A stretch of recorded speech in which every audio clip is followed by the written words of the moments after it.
Müəllim, nə baş verir? Bax, niyə bizim şəhərin Səbail rayonunda belə bir ərazi yaxşıdır, sağ olun, gəlib kanalizasiyanı təmir ediblər, amma bir il, 5 aydır ki, hamının yadından çıxıb. Ümumiyyətlə Elçin bəy, sizi və tamaşaçıları öncədən dinlədiyinə görə salamlayıram. Qaza bərpa, lap əvvələ deyim də, prosesin baş verməsi hansı formada başlanılır? Bizim Azərbaycan Dövlət Su Ehtiyatları Agentliyin qaynar xəttinə qəzalar barəsində məlumat daxil olur və dərhal nəzarətə götürülür. Qəza bərpa briqadaları həmin qəza yerinə yaxınlaşaraq su qəzası, istər kanalizasiya qəzası, birinci növbədə problemin hansı mərhələdən başladığını, səbəbi aydınlaşdırılır və daha sonra o qəza bərpa işlərinin aparılması üçün bütün tədbirlər görülür. Bu tədbirlər görüldüyü vaxtda elə ərazilər olur ki, magistral ərazi olur və yaxud da asfalt örtüyü olan ərazilər olur. Biz qanuna müvafiq olaraq qazıntını aparıb, istər borularının su xətti, istər kanalizasiya xətti, diametrinə uyğun olaraq qum yastığı ilə alt-üst hissəsi mühafizə olunur.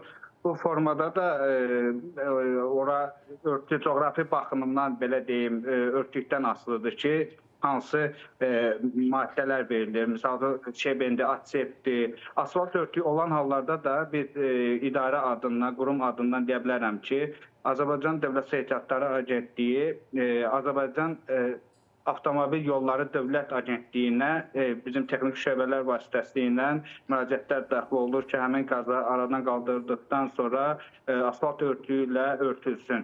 Bəzən onu da qeyd etmək lazımdır ki, su qəzası baş verdiyi halda biz qazıb operativ briqadalar həmin qəzanı aradan qaldırır, dərhal onun üzərini biz bastıra bilmirik. O qəzanın tam təhlükəsiz aradan qalxmasını əminliyi lazımdır. O üstünə verilən atsep örtüydür, karbonatdır. Bu örtüklər verildikdən sonra torpaq səthi öz mövqeyini tutmalıdır. Tutduqdan sonra onun üzəri tamamilə möhkəmləndirilir, bərkidilir. Yəni birbaşa qazıldı və dərhal üstü bastırıldı deyilən anlam yoxdur. O müəyyən prosedurları keçdikdən sonra biz o yerdə qalan, geri qalan işləri tamamlayırıq. Müəllim, mən üzr istəyirəm. Siz gedən sujetə baxdınız?